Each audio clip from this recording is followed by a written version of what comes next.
Alright guys, welcome to part 2 of this video. We have what they call a 3025 760 kV motor.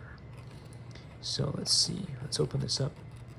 I may have gotten the wrong size and wouldn't be surprised if that's the case. I was looking to get a bunch of micro motors and this is, oh my goodness, humongous. It's the opposite of what I wanted.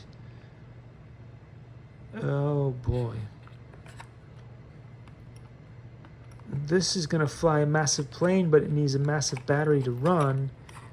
And I think it's quite clear to me that this is the opposite of what I wanted. Oh.